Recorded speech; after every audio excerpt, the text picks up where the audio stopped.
Amis de la débrouille, amis du bricolage, bonjour. Aujourd'hui, je vais vous parler de télécommande.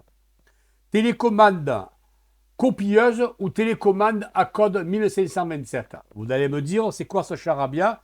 Quelle est la différence? Je vais bien vous expliquer.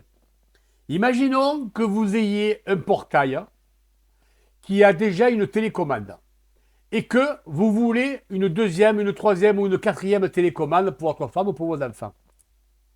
À ce moment-là, vous avez votre télécommande d'origine, vous allez acheter une télécommande copieuse.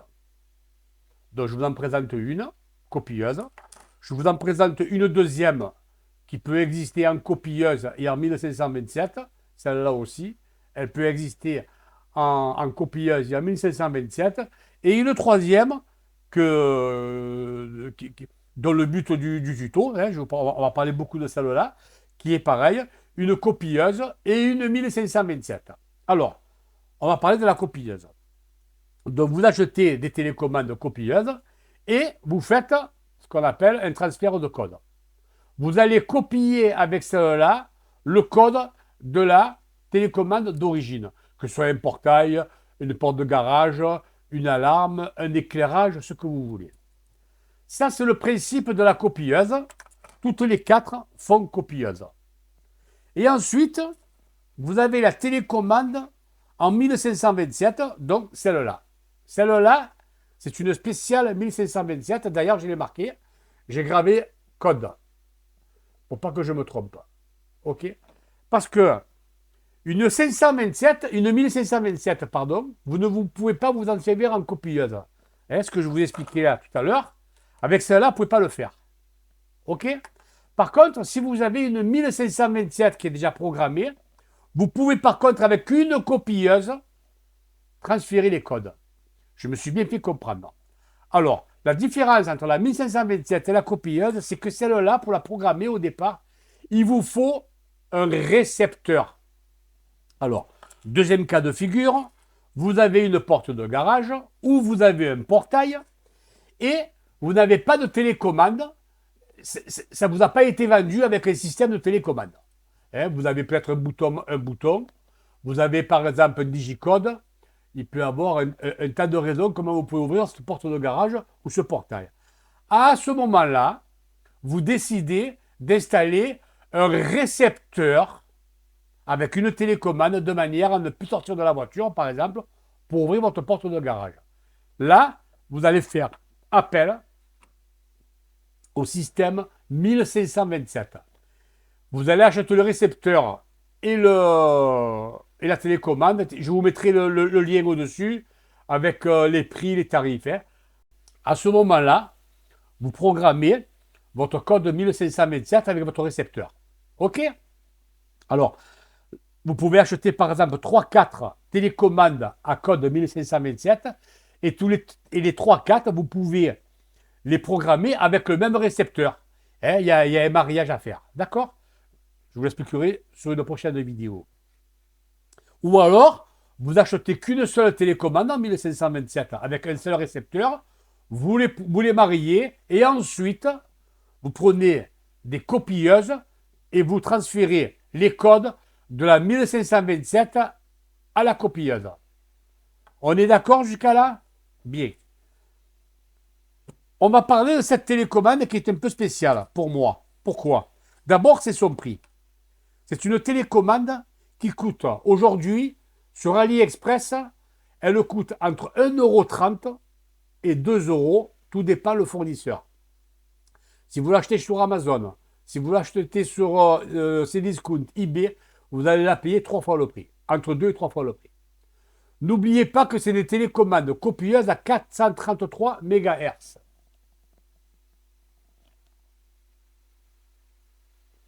Je ne sais pas si vous allez le voir. 433 MHz, voilà. On le voit là. OK? Et que cette télécommande existe aussi en code 1527. Ça veut dire quand vous allez l'acheter, ne vous trompez pas. Choisissez bien une copieuse ou une 1527. Sachez qu'avec la copieuse, vous pouvez copier une télécommande d'origine ou vous pouvez copier une 1527 déjà programmée.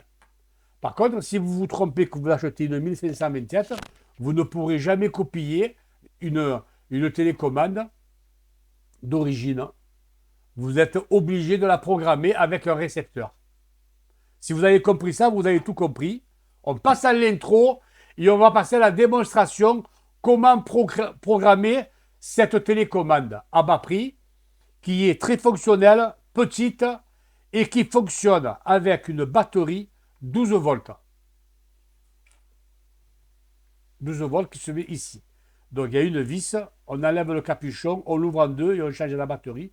Elle est à l'intérieur. Et elles sont vendues à 1,40 €, celle-là. Il y avait la batterie dedans. Hein. Et vous savez que les piles 12 volts, comme ça sont chères, hein, ça coûte à peu près 1 €. Hein. Voilà. Donc la télécommande est pratiquement gratuite. Hein. Et vous voyez, elles arrivent, vous appuyez sur les boutons pour savoir si la batterie dedans. OK? Allez, on passe à l'intro et ensuite on passe à la démonstration. À tout de suite.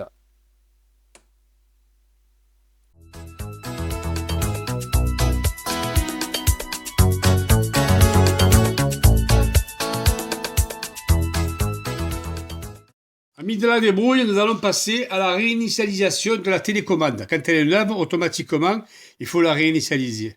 Pour ce faire, soyez attentifs, je vais aller doucement. Hein. Vous appuyez sur le A et le B en même temps. Quand le voyant est éteint, comme ceci, vous lâchez le B.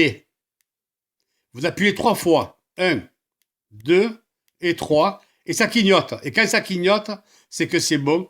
La télécommande est réinitialisée. Ça, c'est la version simple. Vous pouvez trouver une télécommande la même que celle-ci. En version longue, je la montrerai plus tard. Maintenant, nous allons programmer une télécommande. Alors, celle-là, c'est la 1527. Donc, on va faire la programmation avec la 1527. Je vais vous montrer qu'on peut programmer une copieuse. Alors, on va commencer par le A. On va appuyer sur le A. Et on va appuyer sur le A de la grosse télécommande. Hop, ça y est, c'est rentré. On fait pareil pour le B. On appuie sur le B de la copieuse. On reste appuyé. On appuie sur la B d'origine. Hop, ça y est, c'est paramétré. On fait pareil pour le C. On appuie sur le C. Le voyant s'éteint. On appuie là. Hop, on la paramètre. Et pour la D, c'est pareil. Pour la D, je vais remettre le A. J'appuie sur la D. Ça s'éteint. J'appuie sur la A. Et j'ai paramétré. On peut dire que cette télécommande est paramétrée complètement. Voilà.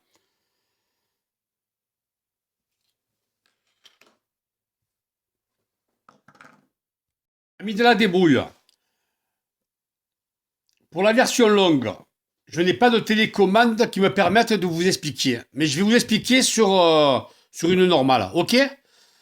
Pour réinitialiser, alors si vous n'êtes pas arrivé à réinitialiser votre télécommande avec ma première démonstration, vous essayez cette deuxième démonstration. On est d'accord? Allez, on y va. Je vais aller doucement, je vais vous expliquer, mais ça ne le fera pas. Hein? Mais soyez quand même attentifs. Pour réinitialiser, on appuie sur C et D en même temps, jusqu'à ce que ça clignote. Ensuite, vous lâchez. Ensuite, vous allez sur A et B. Vous faites la même chose. Et là, vous le faites 1, 2 et 3. Et vous lâchez. Normalement, ça devrait clignoter, mais là, ça ne le fait pas parce que ce n'est pas la bonne télécommande. Une fois que vous avez fini, vous démarrez du bas vers le haut en appuyant sur D. Vous lâchez C, B et A. Ensuite, B et C. Et là, votre télécommande, elle est réinitialisée. D'accord? Et là, vous faites pareil pour programmer, pour faire la programmation. On est bien d'accord? Comme on l'a fait sur la première démonstration. Le A avec le A, le B avec le B, etc. Voilà, braves gens. On va passer au bureau et on va faire une petite conclusion. Ça ne fera pas de mal. À tout de suite. Alors, amis de la débrouille, on va faire une petite conclusion qui ne va pas durer longtemps. Vous avez vu que le principe, c'est pas compliqué. Pourquoi je vous dis que c'est des télécommandes qui valent le coup? Parce qu'elles sont petites, discrètes, elles ne sont pas chères et parce qu'elles fonctionnent avec des piles bâtons de 12 volts. Je ne sais pas où je l'ai mise, elle est là. Des piles de bâtons comme ça de 12 volts.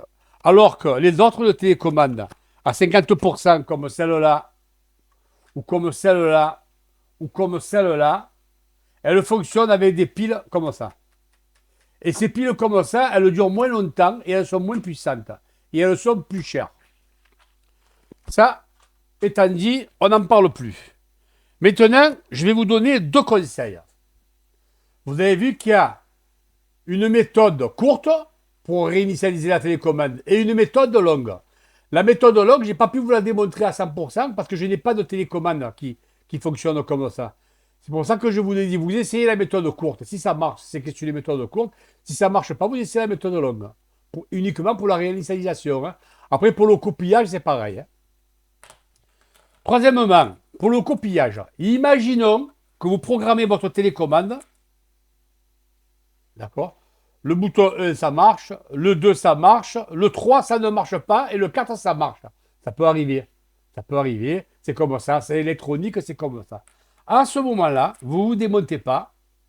Vous essayez de retrouver vos télécommandes d'origine. Parce que ce que j'ai oublié de vous dire, il vaut mieux fonctionner avec une télécommande copieuse que de fonctionner avec vos télécommandes d'origine. Pourquoi? Parce que le prix, c'est pas le même. Vous prenez une Somfy comme ça, d'origine, ça coûte 50 euros. Hein. Si vous allez chez Somfy, vous en commandez une et vous prenez 40 et 50 euros. D'accord? Et si vous avez des télécommandes comme ça qui sont vieillottes et que vous êtes sûr de ne pas retrouver, pareil, hein, vous les prenez, vous enlevez les piles, vous les mettez au fond d'un tiroir et vous les gardez en sécurité dans un coffre-fort. Et vous utilisez les copies qui coûtent 1,50 €. Vous avez compris le coût? Voilà. Ça, c'était le conseil le plus important que j'ai à vous dire. Comme ça, si un jour vous perdez vos clés ou si vous la cassez, la télécommande, c'est pas grave. Vous savez que vous avez les originaux derrière. Alors, pourquoi il est bon de garder les originaux et de ne pas les abîmer?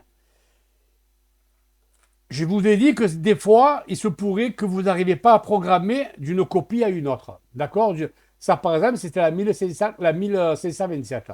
Imaginons que ça n'a pas marché, qu'il y en a 2 qui ont marché et que 2 n'ont pas marché. À ce moment-là, vous réinitialisez la télécommande, vous la réinitialisez, ça prend 2 minutes, et une fois que vous l'avez réinitialisée, vous armez vos télécommandes d'origine, c'est-à-dire vous leur remettez les piles dedans. Et vous faites le copillage avec l'original. Et là, vous êtes sûr à 100% que le code va rentrer. Par exemple, ça, c'est celle du garage. Hop, vous rentrez le garage. Celle du portail. Hop, vous rentrez le portail. Celle de l'alarme. Hop, vous rentrez l'alarme. Etc., etc. Une fois que vous avez fait votre copie et qu'elle fonctionne très bien, vous re-enlevez les piles de vos télécommandes et vous les remettez au coffre-fort. Voilà, je vous ai donné la dernière explication qui est pour moi la plus importante. Les amis, je vous dis bye bye, à bientôt. J'espère que ce tuto va vous rendre service et je vous dis à bientôt.